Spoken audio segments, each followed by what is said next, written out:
In the bustling city of Tokyo, there was a dark and terrifying legend told among children. It was the legend of Kuchisake-onna, the Slit-Mouthed Woman. Kuchisake-onna was said to be the vengeful spirit of a beautiful woman who was mutilated by her jealous husband. Her mouth was slit from ear to ear, and she was forced to wear a mask to hide her disfigurement. Now, Kuchisake-onna roamed the streets of Tokyo at night, searching for her next victim. She would approach people, wearing a surgical mask. If they asked her if she was pretty, she would remove her mask and reveal her horrific mouth. If they said yes, she would cut their mouth to look like hers. If they said no, she would kill them. One night, a young woman named Hana was walking home from work when she saw a woman standing in the shadows. The woman was wearing a surgical mask, and she was staring at Hana. Hana felt a chill run down her spine. She knew that it was Kuchisake-onna. "Are you pretty?" Kuchisake-onna asked in a raspy voice. Hana didn't know what to say.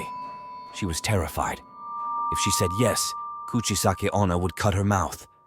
If she said no, Kuchisake-onna would kill her. Hana decided to try to trick Kuchisake-onna. She reached into her bag and pulled out a mirror. She held it up to Kuchisake-onna's face. "You're beautiful," Hana said. Kuchisake-onna looked in the mirror and saw her disfigured face. She let out a blood-curdling scream and vanished into the night. Hana had escaped Kuchisake-onna, but she knew that the danger was not over. Kuchisake-onna was still out there, waiting for her next victim. Years later, Hana had grown up and married a man named Taro. They had a young son named Akira. One night, Hana was putting Akira to bed when she heard a noise outside. She went to the window and saw Kuchisake-onna standing in the garden.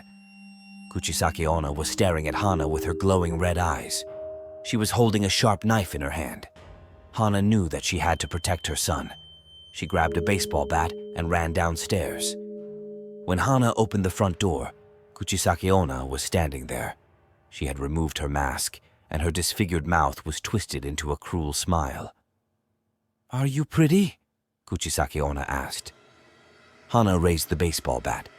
"Stay away from my son," she said. Kuchisake-onna laughed. "You can't stop me," she said. Kuchisake-onna lunged at Hana, but Hana swung the baseball bat at her. The bat hit Kuchisake-onna in the head, and she fell to the ground. Hana ran to Kuchisake-onna and grabbed the knife from her hand. She raised the knife and prepared to strike, but then she hesitated. She looked at Kuchisake-onna's disfigured face, and she saw the sadness and despair in her eyes. Hana realized that Kuchisake-onna was not a monster. She was a victim.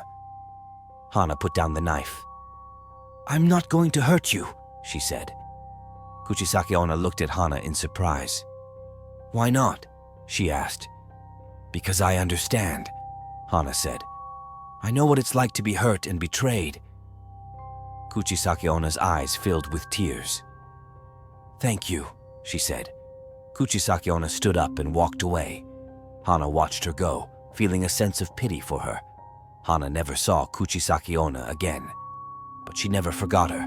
She told her son Akira the story of Kuchisake-onna, and she taught him to be kind and compassionate to everyone, even those who are different.